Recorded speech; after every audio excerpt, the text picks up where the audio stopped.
Here we are, hitting up events, drinking our way through Chicago beer, and trying not to miss a thing. Yeah, because, the cork popped out, boom, it flies like fucking 10 feet. We're like, yeah, let's do it. All you have to do is add some fruit, stir it up, and ride that milk-shaped wave. Whenever I see him, I gotta take a photo with the most decorated brewer in Chicago, Jonathan Cutler. It'll be like the stuff you hear. You ever go to, every time you go to Floyd's, all the music sounds like this.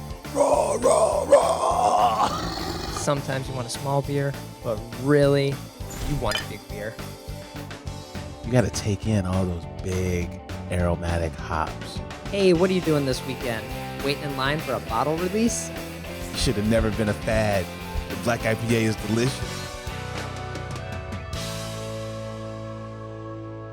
Hey, and welcome to Chicago Beer Pass. I'm Brad Chmielewski. Brad, what's up, man? I'm Nik White. Hopefully our camera records the whole time for this episode. It cut off. It got too hot. Yeah. The heat. I listen to every episode. I watch episodes on occasion. Okay. So for the folks who watch, Yeah. there are folks that watch. Hopefully it doesn't cut out. My battery was at 20% too. Brad, so what the fuck, bro? We'll see what happens. Living on the edge. Brad's a very much we'll see what happens kind of guy. The more you hang out with him, you see the theme here. But we got the windows open, so might get a little background noise, but we're keeping it cool in here. Yeah, man. At the studio, man. Yeah, just like old times. We're Man. drinking some Kolsch. Or no, cream ale, sorry. Begyle Cream Ale. Yeah. Picnic Island. I sort of think we've had this before on the Really? show, and so this might be one of those beers that we've repeated now. This is far in between. Brew with your boy, Cletus Freeman. The only white guy you ever meet named Cletus, Sure. right? And he was a former chef at City Provisions. Right, and then at the defunct now Fountainhead, Oh, man. we see a trend here. Rest in peace, Fountainhead. Fountainhead is still vacant. Right. That's ridiculous. That's surprising because it is like a nice spot, and it's got the rooftop probably in the, I don't know, the zoning for it and everything. So it's shocking that someone doesn't take that over, but opening up a restaurant now, it's got to be hard. Yeah. And I remember Cletus had a run of different crews that he was doing beers with. Yeah. Oh, but he's a chef at Theater on the Lake at Division. I'm sorry, Fullerton. Oh, okay. Fullerton Lakeshore Drive, that newish venue. Yeah. He's the chef there. He's the exec chef there. Oh, okay. Yeah. I noticed that. But yeah, this cream ale's hitting the spot right now on these summer days. Man, I wish I could talk more about cream ale as a style, but I mean, this is hitting the spot. Even if you've been drinking all day and, you come in and have this, it just feels right. And then also it's like you just have no complaints about it. Yeah. I think what I like about cream ales is they have like a bigger mouthfeel than a Kolsch is like crisp and it's done.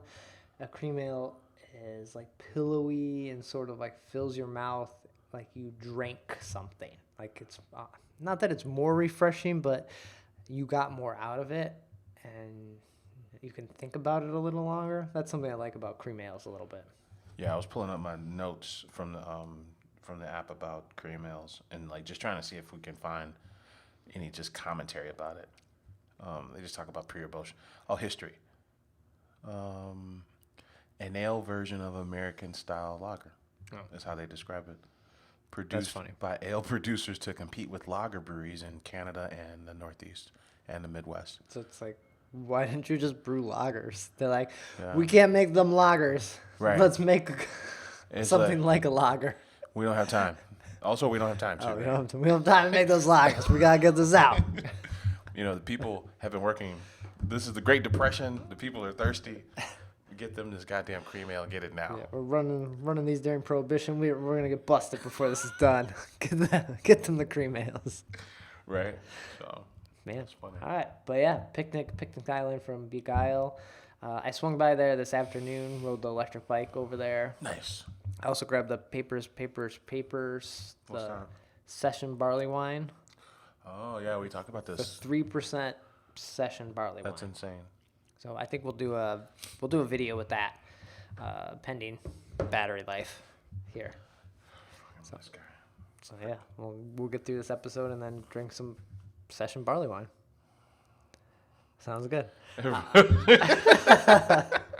So we had a big week. You know, I saw Brad on the weekend. I never see Brad on the I weekend. know, You know? twice. Man, so nice we had to do it twice. All right. Let's see. I had been talking to some friends, and we were talking about doing a brewery bike ride, Yeah. but keeping it simple. None of this Three Floyds, Penrose, Not as wild as it could have gotten in the bike tight brewery heads days. kind of Right. ride.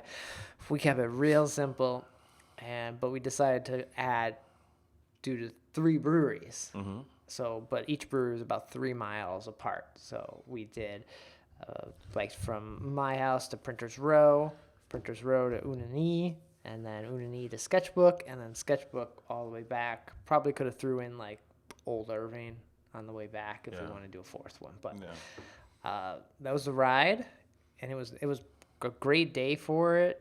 Everyone had patios open. Everyone was hanging out outside, so it was great. And Printers Row was celebrating their 1-year anniversary. Now, I missed the Printers Row stop. I caught up a little later on Brad's adventure, and I did not have a bike. I just drove to stop 2 and 3. Okay. And Brad started at Printers Row, stop 1. That was nice. They tapped a session IPA that day. So, red Solo cup sitting outside. Really? Yeah. That's how they rolled over there, I guess. Proceed to party. Didn't want glass on the sidewalk or anything like that. So, they had lots of tables. They had the street blocked off. Had a magician for the kids. Okay. Lots of kids out that day. Session IPA was nice. Just had one there and kind of moved on. I don't know. I think we talked about it last time about Printers Row. I sort of have it's fine. Yeah. Opinion about Printers Row, and now I've been there twice in the past couple of months. It's just like, well, it's close. It's a local-ish right, brewery. And it's like, how many times can I go to Old Irving or Burning Bush or even Begyle? And I'm like, all right, well, Printers Row is like the next thing over. Yeah. What was I gonna say? Oh, it's surprisingly small. I think ever since Spiteful closed, this is probably the smallest footprint of a brewery, right, in the city, probably. Possibly, yeah. It's really tiny. It looks like a little taco joint. Right. Like super fucking small. Yeah. And did they have, because they're near other breweries? Were they pouring other beers, or this was just their celebration? They had Eris cider in cans. Okay. And possibly a kombucha, but I could be wrong. They did have someone else. They did have not Lake Effect. No. Sometimes they had Lake Effect last time, but they did have someone else like a guest tap on. Yeah. Because they've got a small system, so if they're having a party, it's probably easier to be like, oh, we have a guest beer on, just to like help us get through that. Yeah. I remember vaguely something about how they were brewing that. They own the company, the crew who owns that also owns an aquarium shop, whatever those are called. Oh, right, okay. And they were brewing at the aquarium Fish shop. store. Yeah, or a fish store. And then they decided, we can't be making beer in this fish store. We need to get our own spot. The fish is getting in the beer. It's not. But, this is in my head, so this had to have been said at some point, So. Nice. But then from there, rode out to Unani, where I met up with Nick and Afro Beer Chick. Right on. And I had never been to Unani / Hubbard's Cave. Really? This location. I've been to the one that was in the strip mall, in the Korean strip mall.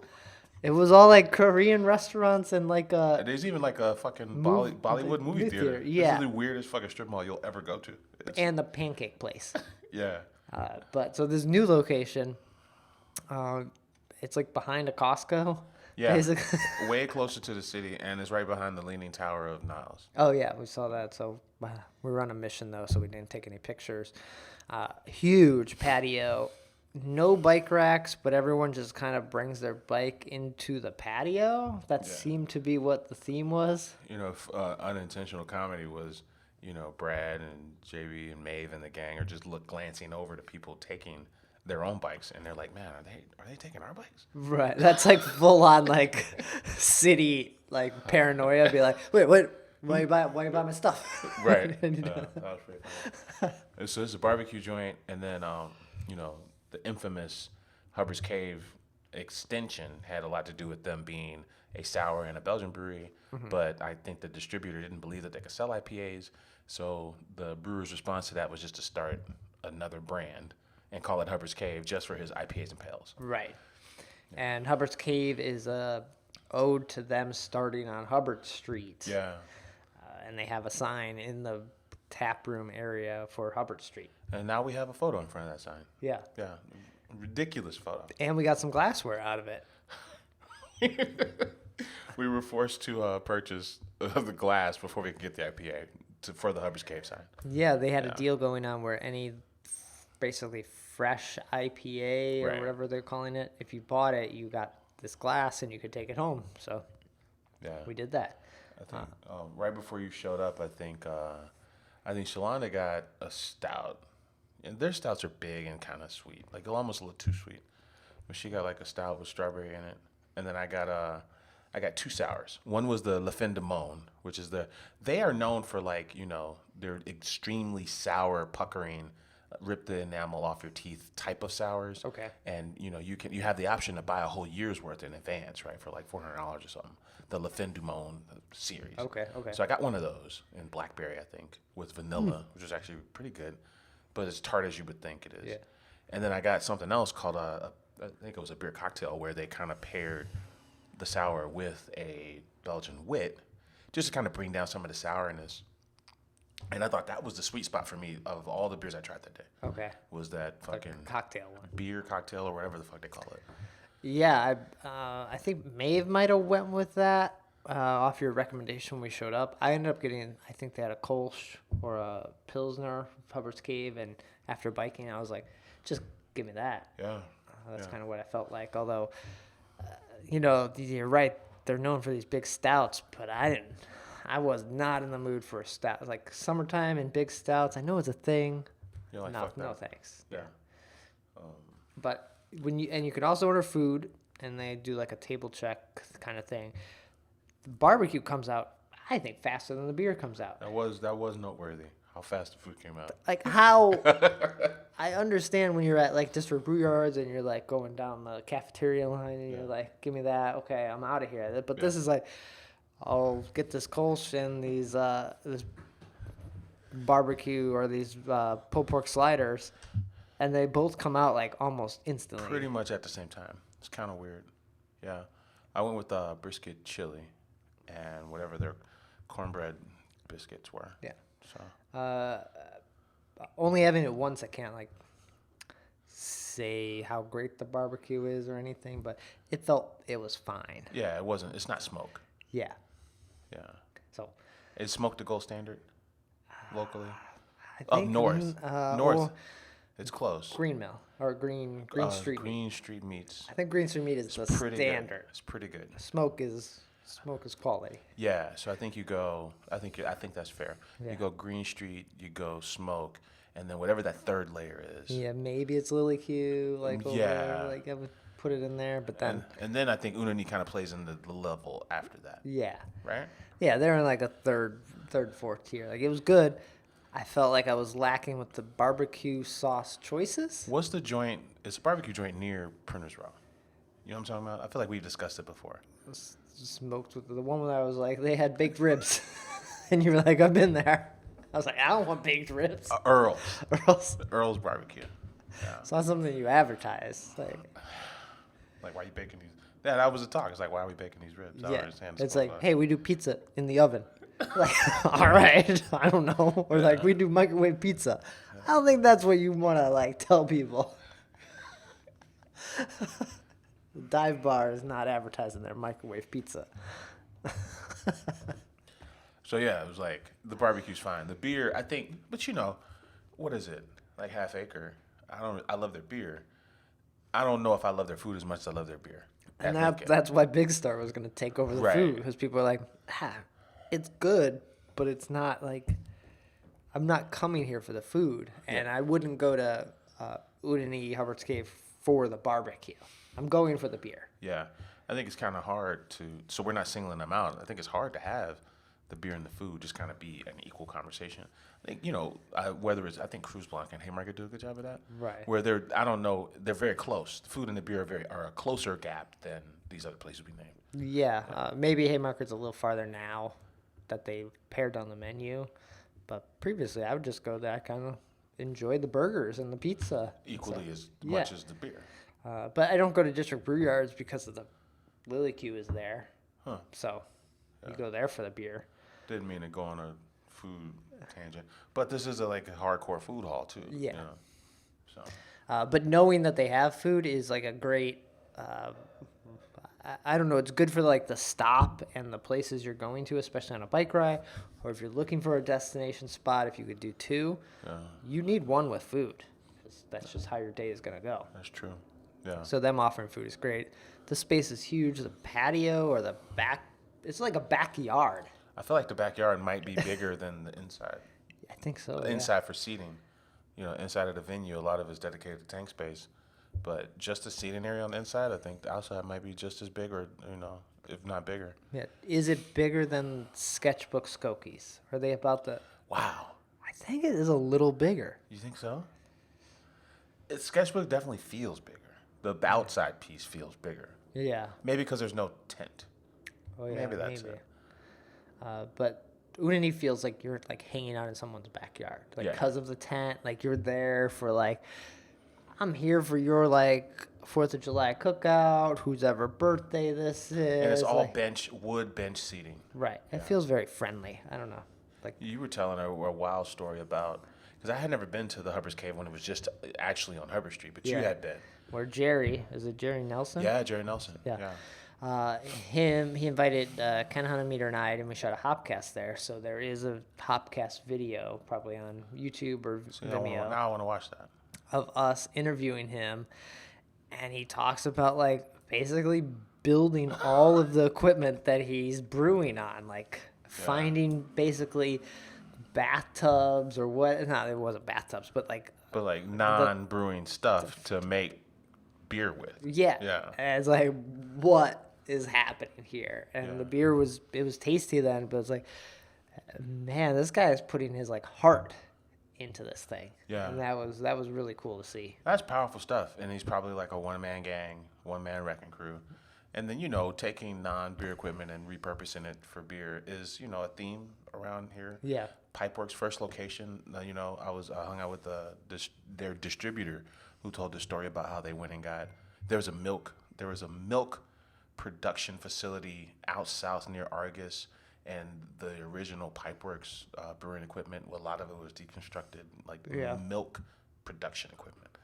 But taking but that's a theme, like taking stuff and making it beer stuff. Making it beer equipment is a thing. Mm-hmm.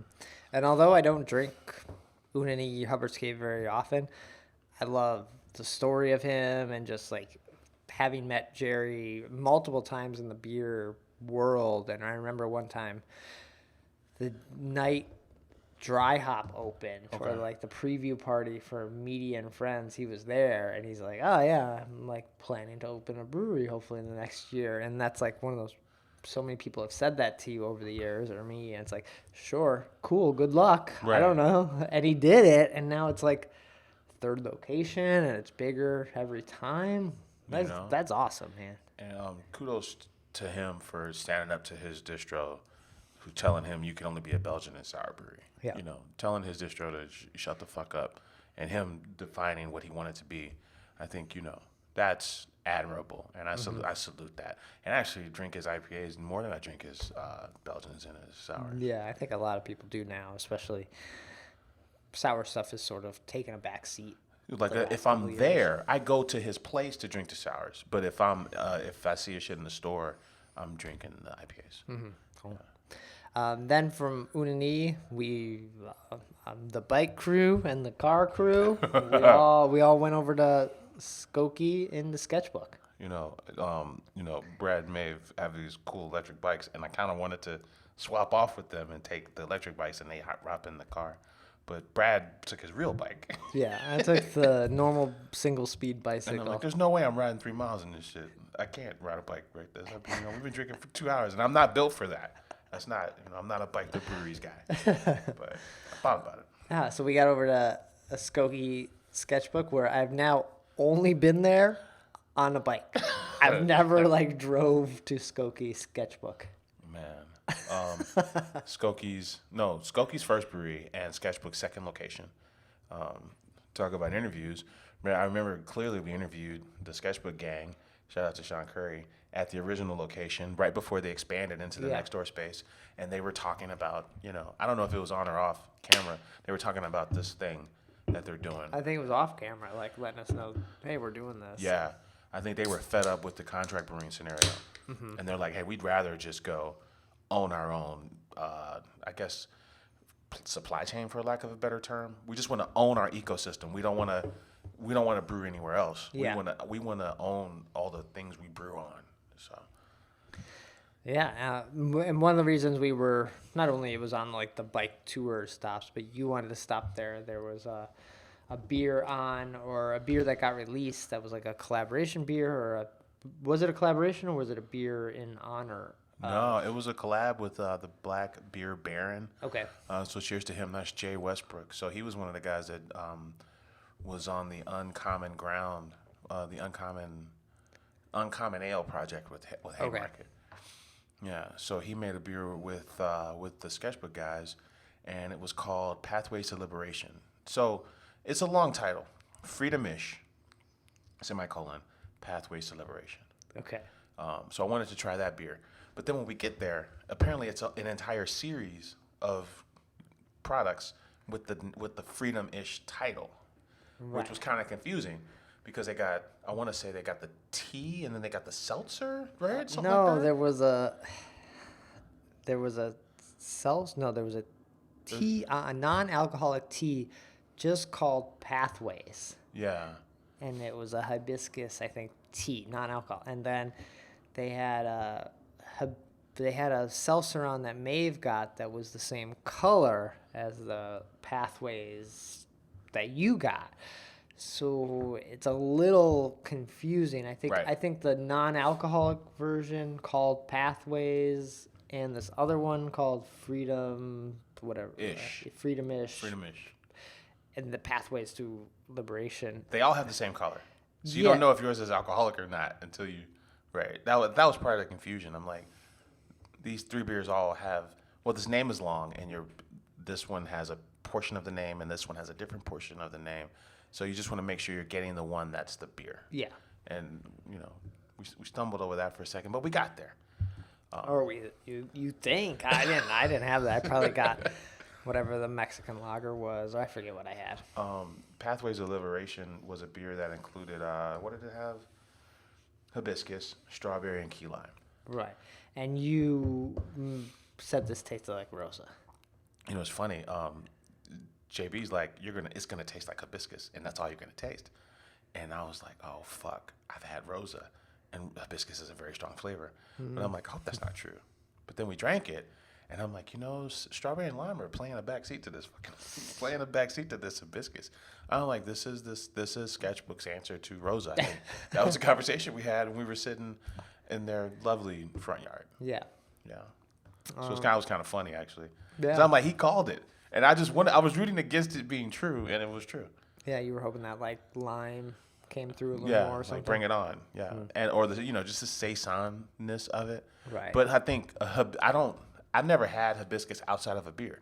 I've had it in Rosa and I've had it here. Oh, you haven't had tea? No. Like hibiscus tea? So now that I drink hibiscus, did you hear that? Yeah.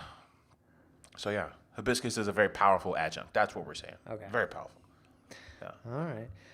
So yeah, we're at Sketchbook. I know Sean Curry. We're trying to set up an interview there. He asked who we want to talk to.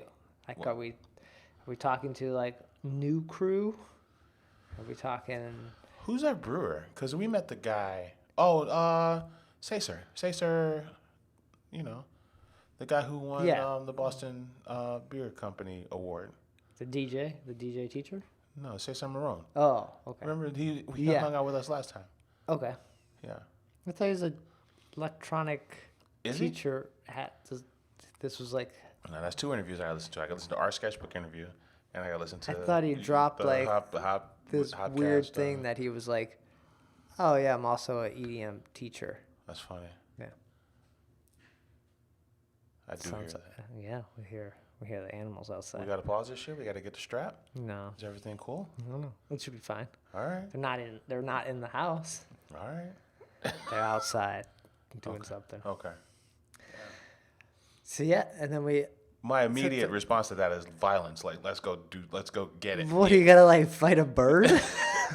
I think the bird's like on the roof or something, or maybe just right here in like the nest. That's a fair question. I don't know who we talked to at Sketchbook. I think maybe whoever the GM is at Sketchbook Skokie. Maybe them, plus run it back with Sean will be there. Right. And then run it back with either the brewmaster or the head brewer at that location. Okay. Yeah, because I think if you got a brewmaster and 2 locations, then the lead brewer is probably going to hang out there at this location more. Probably, yeah. Those the folks who hang out there the most, and then we would talk to them. So that was a nice little bike ride. No stops on the way back. Just ended up coming back and doing campfire and some bourbon, wine. Fucking Sangria, Bergen see? sangrias from yeah, and those things. Yeah, I Yeah. remember that. So I feel like that's a good ride for anyone in Chicago that's looking for like a not too far ride. It's kind of where you start that will dictate. Printer's Row might be farther if you're starting from like Wicker Park or downtown. Yeah. You could probably add like a piece on there if you wanted to, if you're coming downtown, or you start at Peace if you're in Wicker Park, and then work your way up to Printer's Row, or start at Rev, Kedzie, and then work your way to Printer's Row. Because to get to Printer's Row, it's basically you can go down Milwaukee almost the whole way to get up to it. Okay. Yeah. So it's not a bad ride, and Milwaukee has a bike lane. So, and those 3 breweries are all within about 3 miles of each other. So even if you have one too many at a location, the next one's not that far. Yeah. And you can take it easy. Yeah. Like, I was talking to the lady from what's the crew? Out in Aurora-ish. Skeleton? No, the crew that does the loggers. Metal Monkey? The history crew in Geneva. Yeah. That crew. Art history. Yeah. So they were asking, I got her card, and she's like, do you guys get to suburban breweries at all? And I'm like, well, me and Brad were actually just at, Sketchbook and fucking Unani. Yeah. And she's like, well, that's not really the suburbs. Damn. And I'm like, actually, ma'am, it does not have a 606 zip code, so it is. But to your point, like, you can leave the city, escape Chicago, and then still be on Milwaukee, and just an instant excursion just outside the city. Yeah. I think that's all I was trying to say. Okay. Yeah. Sorry for the ramble. But yeah, that was a fun little ride, and then we hit a Sox game on Monday.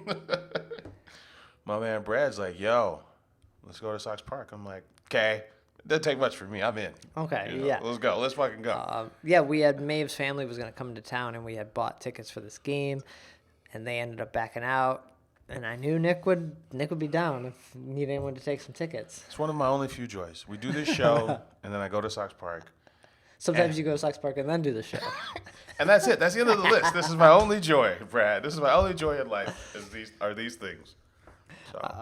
So yeah, this was my first game of this season. So seeing the Vizzy Social Lounge, which I never went up to the Rev one, so I don't know how much cooler it was, because now it feels like it's like if you've ever gone to a convention and you've gone into like a random room and you're like, wait, what's going on here? Oh, we got this product. And you're like, okay, do I leave? What? Okay, bye. Right. Like, that's kind of what this room felt like, but also no one's in the bathroom there. And it's cooler in there. Cooler in It's there. probably the temperature-wise, it's probably the coolest location. And then you can, like, step out onto the viewing deck and be like, oh, this is a great view of the game. Yeah.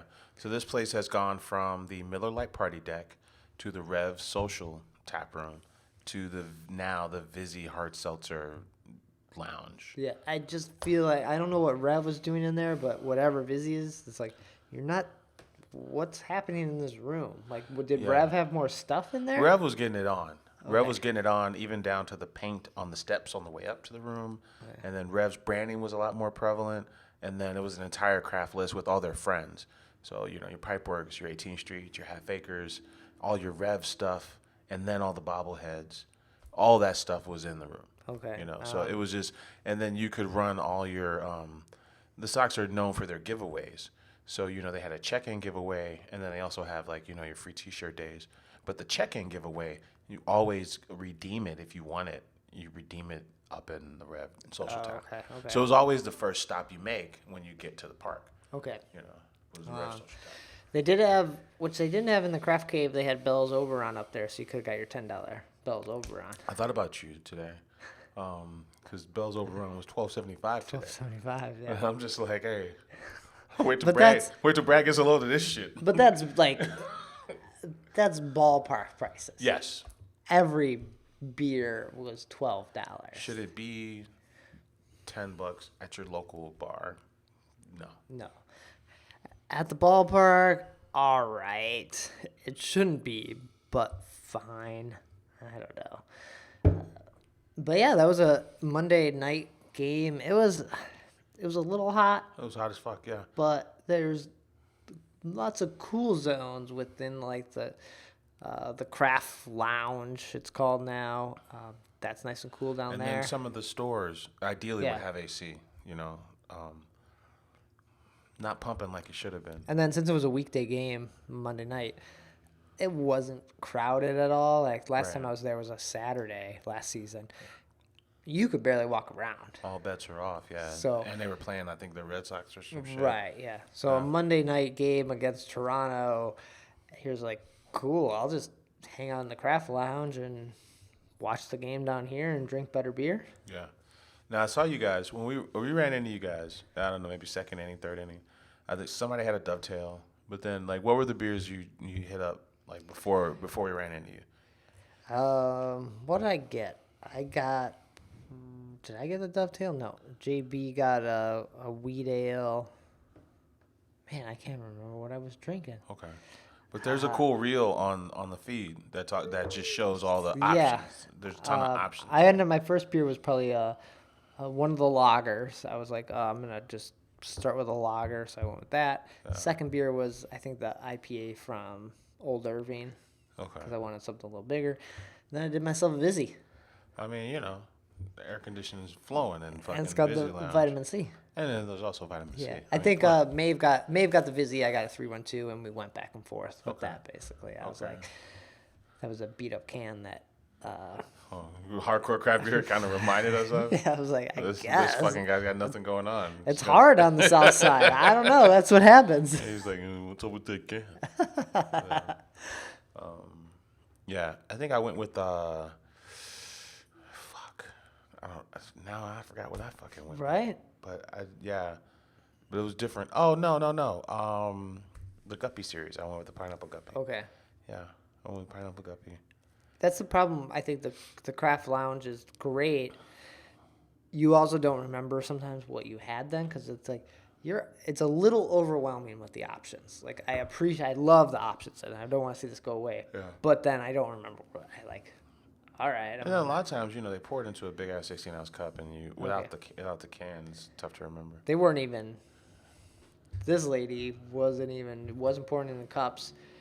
People, you could check out yourself, because she was like helping other people or confused. You're just like, I guess I had to scan mine. I don't know. I'd rather do that and don't put your hands on my fucking can. I'd rather do that. Yeah. So that was cool, yeah. But then you went again tonight, right? Yeah, man. Gay Pride night. So then I had to get my Pride shirt because the Pride shirt looks really good. It's one of my favorite shirts. Nice. Drink anything different?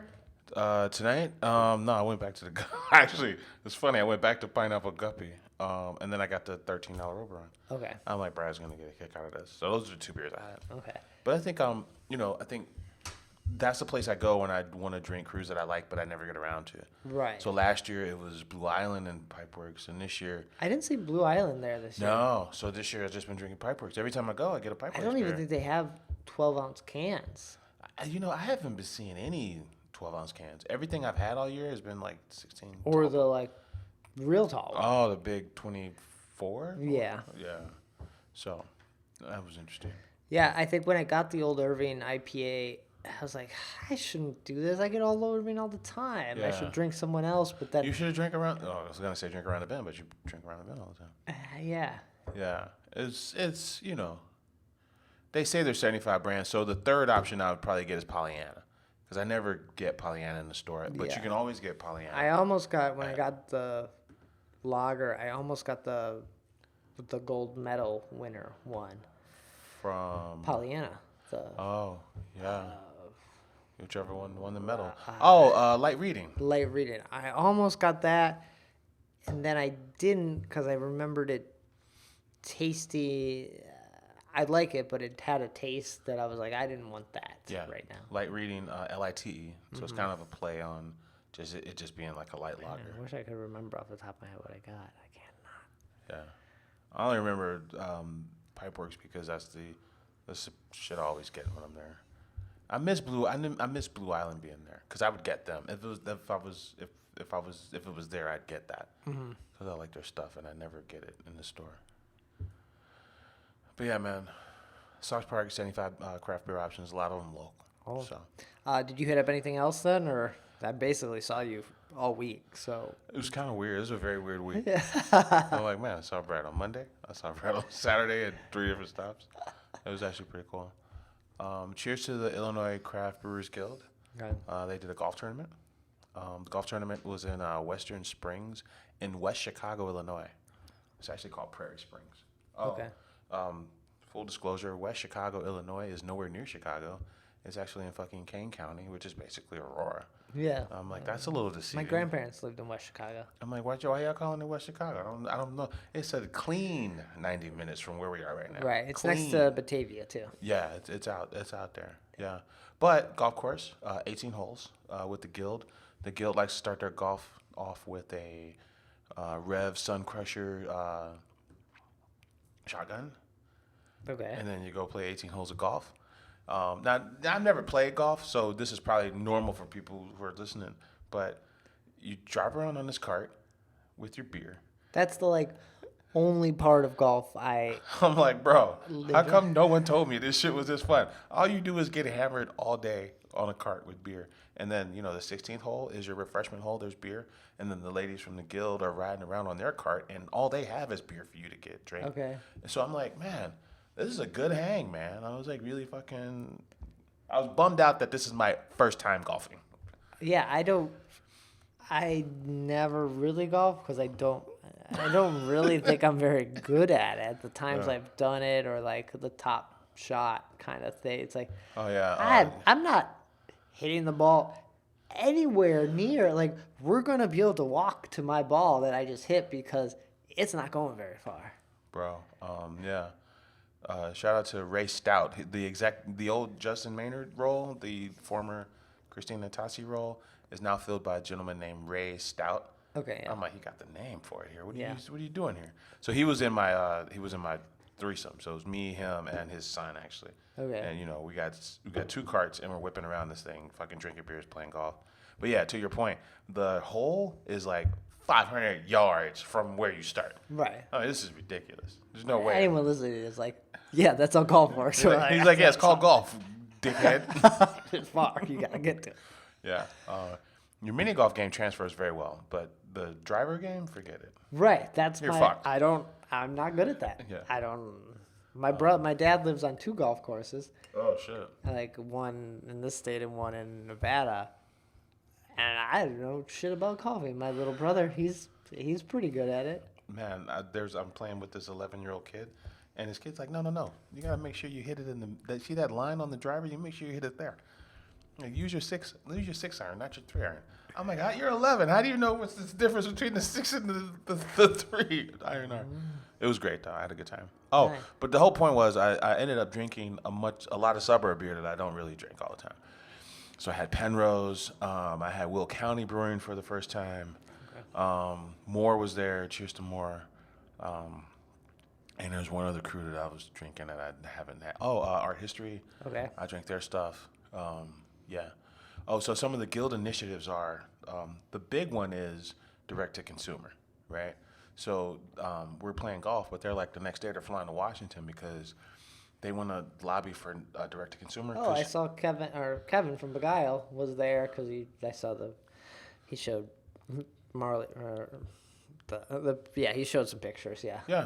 Yeah, because it's if you do direct to consumer, you have to get the mail system on board, right? Yeah. Because it's kind of not legal to send beer in the mail. Okay. What else? The Oh, but Postmaster General is not a friendly guy, so they're not gonna. He's like a Trump appointed guy that Biden didn't get rid of. So that's funny. We talked about how wine's been doing this for 20 years, and the biggest opposition is distributors because they think, well, you're going to ruin everything if customers can just get their shit mailed to them. But the wine experienced an all-time high in sales when they went direct to consumer 20 years ago. okay. So that's the argument that the guild has. Right? That'd be probably great for mail. Like, I don't know, people Pay send more. more shit. You pay more. Yeah. I don't know. I don't trust the mail in Chicago to like ship me some beer here. Yeah. I'm sending my shit overnight. Don't waste any time. Hurry up and bring it. I would, but we know like different states have different rules, so you can't even ship wine to every state. Yeah. Or but- bourbon. You can't ship bourbon to every single state. But why can't they get the direct to consumer with the we saw during COVID? Like, why? I feel like that should also be part of the direct consumer. Yeah. And I feel like that's what they're fighting for. I would rather see that over mailing beer from San Diego. Like, I just want I want Salamo to be able to deliver my beer to me rather than me having to be like, all right, well, I went to the liquor store and they didn't have this one. I really wanted this beer. So Yeah. I hope they pull that off. We talked about Bug, and we talked about FOBAB. FOBAB is the first week in November this year. okay, So I think that's 3rd, 4th, and 5th of November. And then we talked about Bug and how Bug, the all-time most attended Bug, had 2,000 people at Garfield Park. And I think they had 600 people this at Bear in the Glass, but they had to pivot at the last minute. okay, Yeah, because their interest didn't align with the interest of the Garfield Park Conservatory. So, Bug as we know it is done for good. Okay. After the rumors, right? yeah. So that kind of sucked. I feel like we're the only people talking about these rumors, right? Man, I mean, I don't know if we're the only ones that care or the only ones that have just But had some Bug- conversations about it. We're But basically now saying Bug will not be at Garfield Park Conservatory again. Bug is 100% never going to be at Garfield Park again. Okay. Yeah, which is it's kind of bittersweet actually, because I think that's our. Of course, FOBAB's our finest hour, but I think the best fest in the city is Bug. Yeah. For what it represents, and then where it is, and then the kind of selection you can get there. I think Bug's where it's at. So that sucks. Okay. Yeah. We got to talk about shit like that. Right. I think another topic maybe for another episode is the beer fest event, like Bug or something like that, dead. But I think we'll save that for another episode because we're already 40 minutes in. So. Oh shit, yeah, and you're right. I think other conversations, because I'm in this threesome with, Ray Stout, and he talks about, the shit they're working on, and that's one of them. Like, hey, I think we have to be honest about the state of the beer fest. Yeah. And then what do we do to pivot from that? Because beer fest as we know it is dead. They talked about maybe doing a public version of this golf tournament. Because there is one of these craft beer groups, maybe the Craft Beer Alliance, Microphone sponsors a hole, More sponsors a hole, and it's a public event. Yeah. So what about doing something like that, where it's not as tightly confined as a beer fest? That could be fun. More experiences versus like let's get drunk. Yeah, because exactly. Because you're not. Yeah. But all right, we'll save that. I got Okay. ideas. I don't Okay, want to get into okay. this now. Yeah, for sure. But cheers to the guild. It was fun hanging out with Yeah. them. Cool. The only other bit of news that I saw, or that John Curry mentioned, he said Only Child is done. Yeah, what I've heard about this, and I don't know how true it is, but that the guy who founded Only Child found out that he was no longer an only child. Oh. Right, like he had a long lost relative. So then the name Only Child. 23 to meet it. So then the name Only Child doesn't apply anymore. But then also he had some distribution issues in Illinois where they were just being difficult, and he would rather just sell his beer in Wisconsin. So he's actually leaving the state to go sell beer in Wisconsin. That's what's being said. Okay. And Pip's Meadery. Pip. They're going into space, or they're Yeah, like, so the world's greatest meadery, depending on who you ask. oh, really? Yeah, up in they were based in Gurney, Okay. but super tiny tap room, very small, limited distro. As far as like very limited releases, probably no distro. The most sought after meadery because it's very hard to get, and it's also pretty good too. Huh, okay. I drove to fucking Highland Park and met a guy in a weird parking lot, and then gave him a bottle of Blanton's to get this little ass bottle of fucking Pips mead that was no bigger than this Begyle can I'm having. And I'm just like, this is not a fair trade. But at the same time, this is the only way I'm ever gonna try this fucking mead. Okay. There's a lot of that going on. People trading PlayStation 4s, Pappy Van Winkle For Pips? for fucking mead, Brad. This is very real. Where you go, you hang out with some of the guys. I was hanging out with some guys at Goose Tap Room, and they had went to the Microphone Beer Fest a couple years ago, and they're like, yeah, they had Pips in VIP. We're at a beer fest. The first keg to kick was the mead What? at the beer fest. Like, you're at a fucking beer fest. The first thing to blow is the mead. I'm like, that is hilarious. Wow. So, but to give you some idea of like how people really, really are after this shit. Crazy. Okay. Yeah. Good for Pips. Pips. Brad's just like, this name's funny to say. All right. Well, I think we'll end it on that. Okay. Nice. Unless you had anything else. No, man. I think that's it. All right, we're gonna get out of here. Hop on the bike. So obviously, I'm gonna go down to New Orleans. I'm gonna drink some New Orleans beer. Oh, shit. That sounds Yeah, nice. I'll be down there. I'm a little jealous. I haven't been anywhere all year. It's gonna be so hot. It's hot as fuck, Brad. Yeah, it's a swamp. Swamp and hot. Swamp ass. Beer Yeah. pass. Yeah. But I'll be down there. But we'll be back.